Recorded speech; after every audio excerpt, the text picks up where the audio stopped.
Olá, a nossa conversa hoje é com mais um ex-vereador aqui de Jacareí, fez parte dessa história da cidade, é o ex-vereador pastor José Roberto de Siqueira.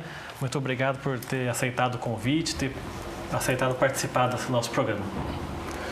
É um prazer, Rodrigo, estar aqui, atendendo aí um pedido seu. Estamos aqui para aquilo que for perguntado, a gente dizer a você aí. Queria começar a nossa conversa um pouco sobre a sua trajetória, né? O senhor é nascido em Jacareí, em 1958. Isso. O senhor passa a infância em qual bairro aqui na cidade? Olha, eu tive uma infância até aos 9 anos, área rural, né? Meus pais tinham sítios, né? E a gente tinha então gado de leite, criações, né? Tudo aquilo que se refere à área rural, a gente tinha, né? Então, moer cana, fazer farinha, tudo isso fez parte da minha vida. E os seus pais são de Jacareí também? Os meus pais são de Jacareí também. Hoje já falecidos, né? O meu pai, esse mês agora, fez 1 ano que faleceu, e a minha mãe já faz 12 anos que já partiu. O senhor tem muitos irmãos? Eu tenho uma irmã e um irmão. E como é que foi essa sua infância lá na zona rural, né? O que o senhor lembra da Jacareí antiga? Eu queria que o senhor falasse um pouquinho sobre isso. Eu lembro muito, no meu tempo de criança, assim com 8, de 7 a 9 anos, né? Eu lembro muito do Mercadão, né? Do Mercadão. E o Mercadão foi assim, tendo reformas, né? De década em década, né? E então eu lembro muito, porque ali era um ponto de encontro de todos aqueles que moravam em área rural, né? Então todo sábado vinha aquela carreata de cavalo com jacá, né? Trazendo farinha, trazendo rapadura e para vender dentro do Mercadão. Então isso está muito claro ainda na minha mente.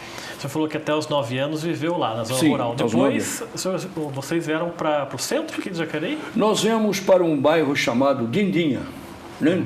Nós viemos, o meu pai vendeu um dos sítios dele e resolveu comprar uma casa aqui na cidade. E ele queria sair um pouco da área rural, ele queria vir mais para a cidade. E aí nós adquirimos, né? Até hoje temos essa casa, e então aí a gente veio, entre 8 anos e meio e 9 anos, a gente veio para a cidade.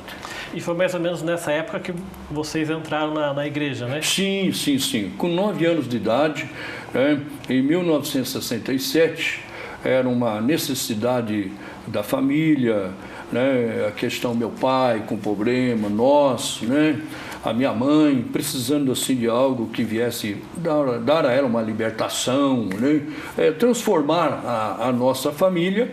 E nós ouvimos através de um folheto, inclusive eu tenho esse folheto comigo hoje, até hoje, 55 anos, né, que estava chegando na cidade uns missionários, e que esses missionários, né, oravam e pessoas eram libertadas, pessoas teriam seus problemas resolvidos. Então chegou até a nós este folheto e achamos interessante, e a minha família, que tanto precisava naquele momento, nós fomos e ficamos 55 anos. Já na primeira vez, já se adaptaram? Sim. O senhor lembra desses detalhes da primeira vez que foram lá? Sim. Olha, inclusive nós ingressamos nesta igreja, o primeiro culto, eu lembro disso, está bem claro aqui na minha mente, dia 15 de março de 1967. E de fato a gente via pessoas assim que chegavam numa situação doente, né, fisicamente, mentalmente, era uma situação terrível, pessoas que chegavam com muletas, né, e ali através da oração acontecia esses milagres, e aquilo mexeu com a gente, e a gente talvez por nós estamos tão necessitados, abraçamos, né, e colocamos no nosso coração vamos andar nesse caminho e estamos até hoje. E não era no lugar onde é hoje, né? Não. Ela evoluiu bastante, né? Evoluiu. Hoje nós temos só aqui em Jacareí 45 igrejas delas, né? Cada bairro temos aí uma denominação do Evangelho da Igreja Quadrangular. E a sede é na Rua Borba Gato, 293. Então, nessa época era onde a sede da igreja? Era na Rua Cônego José Bento, 407. Tem a igreja lá ainda, né? Mas teve a necessidade de ter uma sede maior, né? Então hoje nós temos uma sede maior que cabe mais de 1000 pessoas, né? E estacionamento, então que há condições de receber assim grandes eventos. E o senhor na adolescência começa a trabalhar cedo? Como é que foi desenvolvendo aí? Olha, a gente já tinha assim aquela vocação, né? Já na roça, de trabalhar com o gado, tirar leite, né? E carpinar, preparar a terra. Então a gente já tinha essa vontade, esse desejo. E a gente, hoje, sincero, se eu pudesse, eu voltaria para a roça. Eu voltaria. Eu acho que é outro clima, é outro, sabe? Eu acho que é uma outra vida, tá? Um outro ar. Outra rotina, outra rotina, né? Então, se eu pudesse, eu voltaria. Hoje não tem como, que os compromissos são muitos. Mas, mesmo tendo muita dificuldade assim na área rural, a gente aprendeu muita coisa, né? Muita coisa que muitas vezes a cidade hoje, né? A pessoa sai da cidade, vai e vê, estranha, mas para nós era assim, se tornava fácil, né? Fácil você tirar um leite, você pegar uma vaca, levar na mangueira, pegar um cavalo, você ia lá no pasto, montava, vinha, né? E em pelo mesmo, não colocava, né? E vinha. Então nós tínhamos carro de boi, né? Que a gente trabalhava, lá era assim, nós tínhamos de segunda até quarta, a gente fazia farinha, né? E de quinta até sexta, então tinha moenda, né? Era o engenho, então nós fazia caldo de cana, e aquele caldo de cana nós levava, né, no forno, fazia melado, e daquele melado fazia rapadura, fazia taiada. Então isso era o nosso dia a dia lá na roça, e nos deu bastante experiência, nos ensinou, né, a dar os primeiros passos. E a sua preparação para ser pastor começa já na adolescência? Como é que isso inicia na sua vida? Como é que foi esse processo aí? Olha, o início de fato começou com 20 anos de idade. 20 anos de idade começou.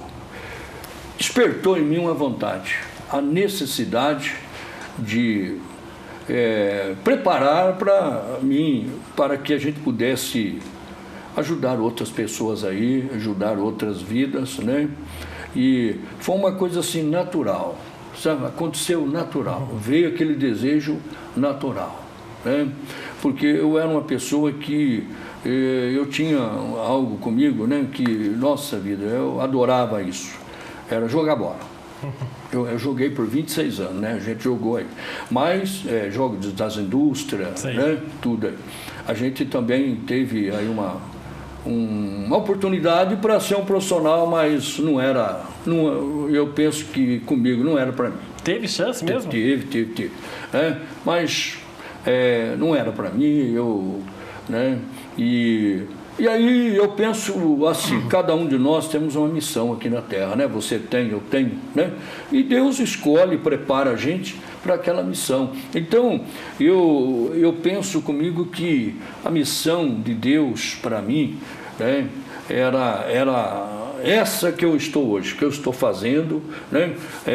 Até um pouco mais, porque eu tenho outras funções, né? Outras funções. Mas, Rodrigo, o despertamento mesmo para mim ser o que eu sou hoje, pastor, né, foi assim natural. Ninguém assim me empurrou, ninguém assim, né? Eu senti, eu tomei a posição e me preparei, estudei. né? Teologia, que você tem que estudar. Não é de uma hora para outra. Não, não é assim não. Tá? E aí tem esse lado, né? A letra, né? A palavra, e tem o lado espiritual. Você tem que, não é somente você falou, opa, está formado, ou você, né, recebeu um certificado. Não, você tem que ter um preparo para você não chegar no meio do caminho e desistir, né? Entende? Então eu assumi essa missão, né, convicto que eu ia poder realizar, eu ia poder fazer, como eu tenho feito até hoje. Agora no meio do ano, faz 40 anos. 40 anos já. 40 anos como pastor. Quer dizer, desse começo de 20 anos de idade até o senhor começar a coordenar na igreja, foram 4 anos, então? Mais. Mais de 4 anos. 5 a 6 anos. 5, 6 anos. 5, 6 anos. Entendeu?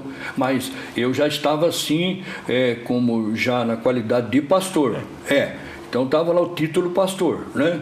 Mas não estava assim à frente da igreja, né? Sendo, vamos assim dizer, o titular. Né? Eu estava no auxílio, né? Mas a gente como auxiliar naquela época, Rodrigo, sabe? Era muito intenso o trabalho, sabe? Então a gente acabava como auxiliar, mas também fazendo o trabalho também do titular. Então ali então se conta desde quando iniciou, né? Então faz 40 anos. E naquela época, aí a gente fala começo dos anos 80, existia muito preconceito com quem era evangélico, que falava crente, né? Existia isso? Existia, Rodrigo, sabe? Existia. Às vezes a gente tinha assim, pessoas que diziam que a gente era maluco, louco, né? Olha, tudo que você pode imaginar, né? Mas a gente estava certo do que a gente estava fazendo. Né? Então, e aí a gente sabia que dentro da Bíblia houve isso com Jesus também, né? Houve isso com os apóstolos, havia estas perseguições, né? E até mesmo de poder público, até mesmo, era, sabe, até pastor chegar a ir preso, entendeu? Ir preso, né? E ter problemas, né? A gente mesmo teve assim, mas aí a gente ia até lá. Mas aí alegando o quê? Hã? Prendeu para alegar o quê? Olha, diziam que a gente gerava tumulto, porque a gente reunia povo.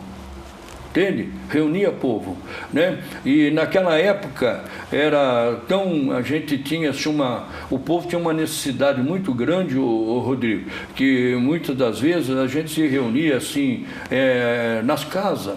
Entende? Nas casas. E era comum, às vezes, vizinho reclamar, né? Ou às vezes, a gente, na época de 80, nós tínhamos uma liberdade maior para fazer trabalho nas praças, para fazer caminhada, né? Assim, carreata, né? A gente fazia. Hoje está bem escasso isso. Hoje você tem que tomar um cuidado muito grande, porque aí cai na lei, a gente vai, né? Então a gente hoje ficou muito caseiro, a gente ficou muito local. Hoje a gente toma todo cuidado para fazer um trabalho missionário na rua, na praça. Hoje a gente toma cuidado. Por quê? Porque as leis mudaram, né? Então deixou assim nós com mais dificuldade, um pouco amarrado, né? Deixou nós um pouco assim tímido, com medo, né? Não com medo de fazer o trabalho, mas por causa das leis, que prejudica, pode... Né? A restrição aumentou bastante. Aumentou bastante, entendeu? Aumentou. Porque aí eu imagino também, quando o senhor fala que eram reprimidos nos anos 80, por acharem que causavam tumulto, né? Mas hoje em dia, eu queria que o senhor falasse um pouco para a gente encerrar esse bloco das mudanças dessa geração. Porque hoje em dia eu acho que a linguagem do pastor é outra do que era anteriormente. Acontece essas mudanças mesmo? Aconteceu. E olha, para mim, eu até digo lá para a igreja, porque eu tive uma preparação diferente do que é hoje. Mudou completamente, Rodrigo. A gente era mais focado, a gente mais era assim, integrado, né? Aquilo que verdadeiramente a Bíblia, a palavra de Deus, ela nos ensina. Você entendeu? Hoje muita coisa mudou. Hoje na área do ensino, até mesmo assim, questão a igreja mudou. Certo? Não existe muito mais. Antigamente nós tínhamos uma escola chamada Escola Bíblica, que era todo domingo de manhã. Eu ainda tenho. Eu não abro mão. Por quê? Eu aprendi muito.